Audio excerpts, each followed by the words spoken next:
Charcoal Drawing Tutorial by David J. Guyton. Most of you guys are more familiar with my armoring tutorials, and I'm going to continue doing those, don't worry.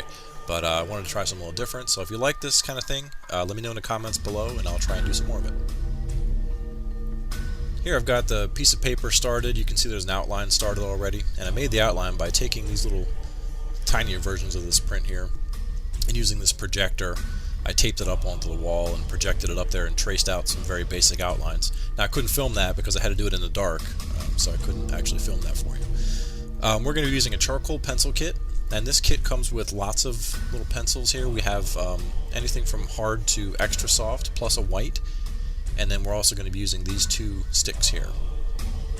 We're also using soft pastels for the background. This will come in close to the end of the drawing. And these come in all gray tones. You can get colors as well, but I'm just using this color and the black. Now you can see this come in hard, medium, soft, and extra soft. And you can see I've got little lines here marked on the paper. And you can see that as I smudge them, the softer it is, the more it moves on the paper. So that comes into play a lot during this process, so I'll show you. Now this process is, I don't know anybody else who uses it, so I guess I came up with it. But it's a lot more forgiving than ordinary charcoal drawing. So I'll show you how it's different coming up. Now what we're doing here first is taking the hard pencil and just tracing over our lines here. Now I'm using the hard because I don't want these lines to move. I want them to be stationary through the whole process. Now I've got this the white stick here and some 220 grit sandpaper, and I'm going to sand this white dust all over everything. And I usually do this twice and just smear it all around. You want a surface that is dynamic, so it'll move, and you'll be able to draw on top of this white instead of drawing directly on the paper for the most part. So you can see that the lines are not moving so much because it's a hard pencil. If I'd used a soft pencil, it would be a mess right now. So anything you want black, make sure to mark that black first, and then we're going to use this soft charcoal stick and just sand just like we did the white in a few areas. Now this is a lot more pronounced, so you got to be careful doing the black here. So just get it started and begin blending, and you can see how easy it is to blend this stuff because of the white that's already on the paper. If you were doing this directly on paper, this would not be easy. So now we're going back over some of the lines we'd made before and just kind of cleaning them up and making them visible again, and I'm using a softer charcoal pencil now, and I'm beginning the blending process.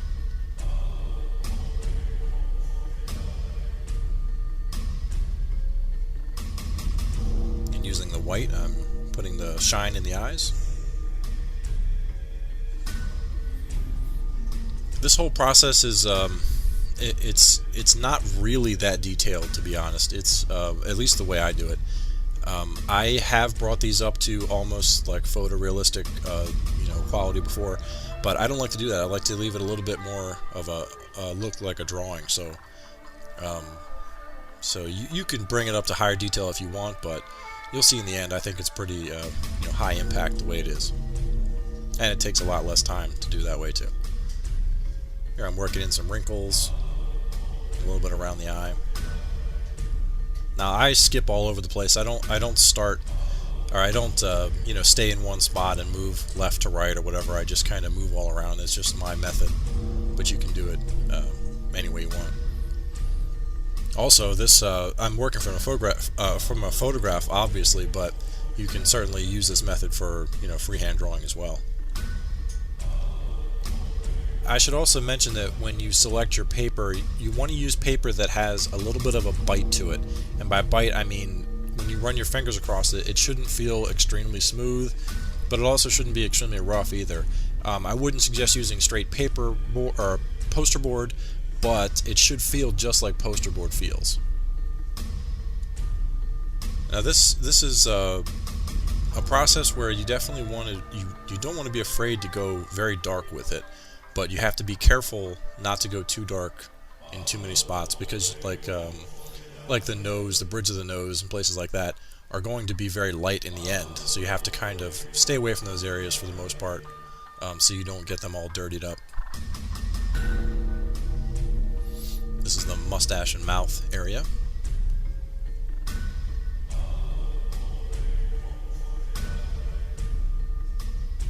And you can see it's a real mess right now. It's not anything close to impressive yet. But as you get closer and closer, and your details get finer and finer, you'll end up with something very nice at the end.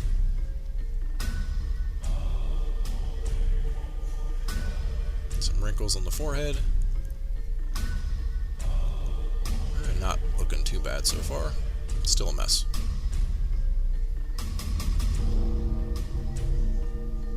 You'll notice when you back up and look at it that there are some spots that are too light or too dark, and you have to kind of keep on going back and forth to correct that. This is the ear, just a simple little smudge of an ear. Now, a lot of times you'll see a photograph or something, and what you'll do is you'll try to recreate the details, and you'll make them too detailed. You'll make the darks too dark or the lights too light. And you have to be careful and kind of restrain yourself from going too far with details and leaving them, a little bit blurry or smudged, because it adds a lot to the realism in the end. I forgot to mention earlier that I have links to all the materials I'm using in this video under the video, so click those and grab them up from Amazon.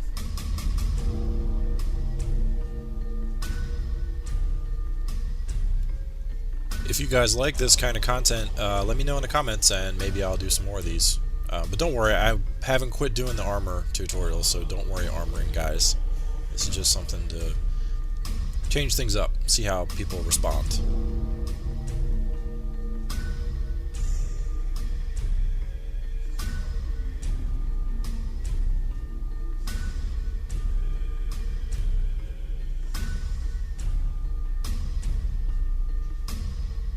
Sorry about those camera moves there. Here I'm starting the mustache. This is just basically squiggles of white and dark, just laid over top of each other until you get something that looks a lot like what's in the photograph. It's not exactly a copy of what's there, but nobody's ever gonna know that. Now I'm noticing that the area around the nose is not dark enough compared to the rest of the drawing, so I'm going back over some of that.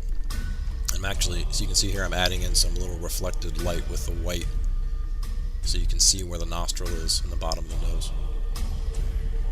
And like I was doing on the cheeks, here's some wrinkles on the forehead again. I ended up darkening the forehead a bit later too. And the mouth.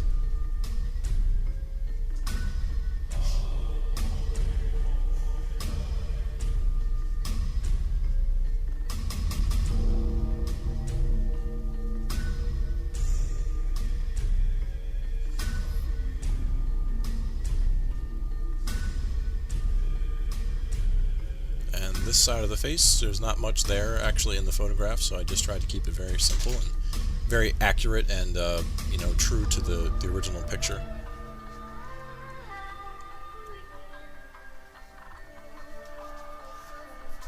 So I'm using medium pencil here for the lines, and then a softer pencil on top of that, and just smudging it a bit to blur it in and blend it together, and then the white on top to add little highlights, very subtle little highlights, and it makes a huge difference, especially when you're looking at it in person. The camera doesn't pick up every single variation in the values and whatnot. Here I'm adding a little bit of texture to the cheek area.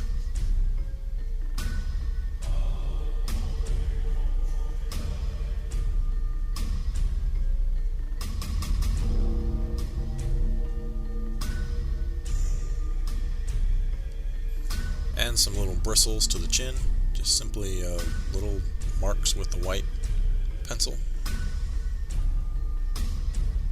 I came up with this process, I don't know, 10 or 15 years ago, and I was drawing in pencil for the longest time, and I gave up on it because it was taking me, like 80 or 90 hours to do a drawing, something like this. Now this picture here probably took, I'd say eight or so hours, something like that. And it is a long time, but it's art, so that's what happens. It takes time.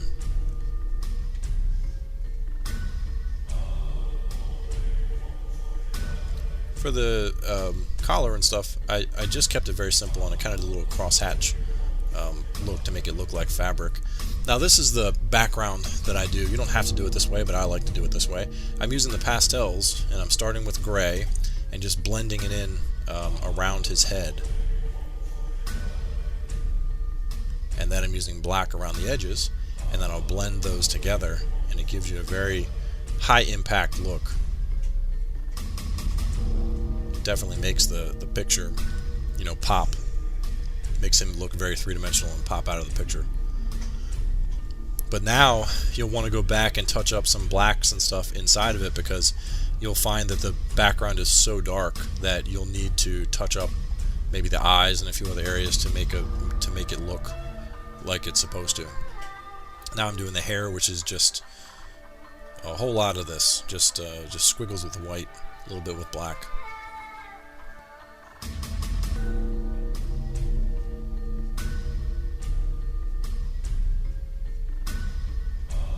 A little blending here first. You can't see the white unless you have something underneath of it.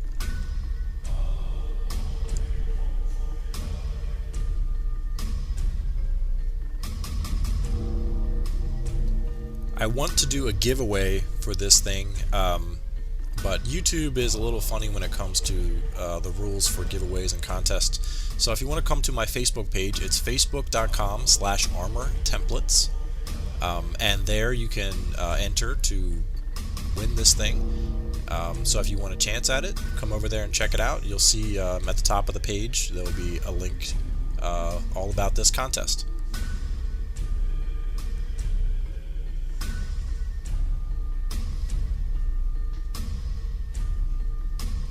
And if you like watching people make things, I actually make a whole lot of armor and stuff on my channel normally, so come check that out, and you can actually get the templates to build all this stuff yourself.